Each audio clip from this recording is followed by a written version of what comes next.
ہم دیکھیں گے، لازم ہے کہ ہم بھی دیکھیں گے وہ دن کے جس کا وعدہ ہے، جو لوح ازل میں لکھا ہے، سب تاج اچھالے جائیں گے، سب تخت گرائے جائیں گے۔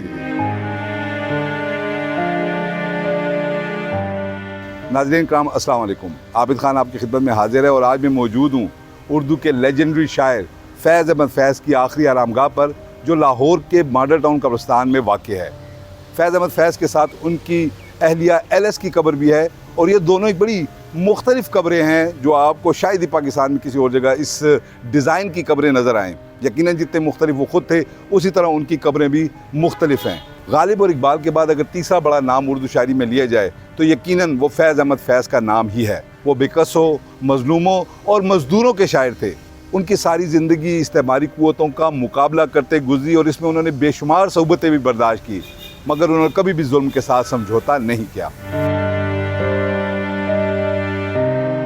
فیض احمد فیض نے جدید اردو شاعری کو بین الاقوامی شناخت دی۔ فیض کی زندگی میں ہی اس کی شاعری نے سرحدوں اور نظریات کی حدیں توڑتے ہوئے بین الاقوامی شہرت حاصل کر لی تھی۔ اپنی زندگی میں ہی فیض کو ایک لیجنڈ کی حیثیت حاصل تھی۔ فیض احمد فیض 1911 کو ضلع ناروال کی ایک بستی کالا قادر میں پیدا ہوئے، جسے اب فیض نگر کہا جاتا ہے۔ آپ کا تعلق ایک علمی گھرانے سے تھا۔ ابتدائی اسلامی تعلیمات کے بعد آپ نے انگریزی تعلیم پر توجہ دی، عربی اور انگریزی میں ایم اے کی ڈگریاں حاصل کی۔ 1935 میں تعلیم سے فراغت کے بعد فیض نے امرتسر میں اورینٹل کالج میں بطور لیکچرر ملازمت شروع کی۔ یہاں آپ کو سجاد ظہیر اور محمد دین تاثیر جیسے لوگوں کی صحبت میسر آئی، جس کے بعد آپ سوشلسٹ نظریات کی جانب مائل ہو گئے۔ پاکستان بننے کے بعد آپ نے پاکستان ٹائمز میں مدیر اعلیٰ کی حیثیت سے کام شروع کیا۔ پھر 1951 میں ایک ایسا واقعہ رونما ہوا جس نے فیض کی زندگی کو ایک نئی جہت دی۔ 1951 میں فیض کو راولپنڈی سازش کیس میں گرفتار کیا گیا۔ تقریباً 5 سال مختلف جیلوں میں گزارنے کے بعد 1955 میں ان کی سزا معاف کر دی گئی، جس کے بعد وہ ملک سے باہر چلے گئے، مگر واپس آتے ہی انہیں دوبارہ گرفتار کر لیا گیا۔ فیض نے 2 سال مزید جیل میں گزارے۔ 1960 میں آپ کو رہائی ملی، جس کے بعد آپ ماسکو چلے گئے، جہاں آپ کو لینن ایوارڈ سے نوازا گیا۔ لینن ایوارڈ ملنے کے بعد فیض کی شہرت ہندوستان اور پاکستان سے نکل کر پوری دنیا میں پھیل گئی اور دنیا بھر کی یونیورسٹیوں میں آپ نے لیکچر دینا شروع کر دیے۔ ذوالفقار علی بھٹو دور میں فیض کو مختلف عہدے ملے، مگر ضیاء الحق نے جب بھٹو حکومت کا تختہ الٹا تو فیض کی بھی سخت نگرانی شروع ہوئی۔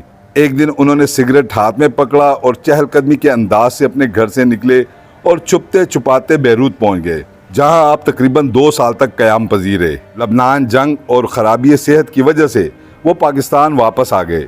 1984 میں انہیں ادب کے نوبل انعام کے لیے نامزد کیا گیا، مگر وہ کسی فیصلے سے پہلے ہی انتقال کر گئے۔ فیض احمد فیض نے اپنی زندگی میں ایسی شہرت اور ایسی عزت دیکھی جس کی کوئی بھی آرزو کر سکتا ہے۔ وہ ایک لیجنڈ کی حیثیت رکھتے تھے، جہاں جاتے لوگ ان سے دیوانہ وار محبت کرتے۔ فیض بنیادی طور پر رومانوی شاعر تھے۔ ان کا کہنا تھا کہ پہلا عشق 18 برس کی عمر میں ہوا، مگر وہ اپنی محبوب کو حال دل نہ کہہ سکے اور اس کی شادی ہو گئی۔ کہا جاتا ہے کہ یہیں سے فیض کی شاعری کی ابتدا ہوئی۔ ایک ناتمام محبت سے شروع ہونے والی شاعری اتنی پھلی پھلی کہ پھر ایک عہد پر اثر انداز ہوئی۔ بلا شبہ وہ ترقی پسند شعراء کے میر کارواں تھے۔ 1941 میں ایلس کیتھرین سے شادی کر لی۔ ان کی 2 بیٹیاں سلیمہ ہاشمی اور منزہ ہاشمی ہیں، جنہوں نے شوبز اور دیگر شعبوں میں کارہائے نمایاں انجام دیے اور اپنے والد کا نام روشن کیا۔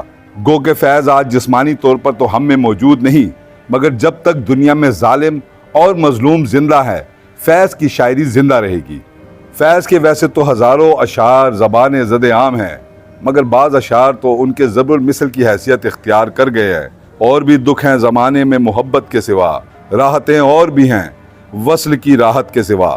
دونوں جہان تیری محبت میں ہار کے، وہ جا رہا ہے کوئی شب غم گزار کے۔ گلوں میں رنگ بھرے باد نو بہار چلے، چلے بھی آؤ کہ گلشن کا کاروبار چلے۔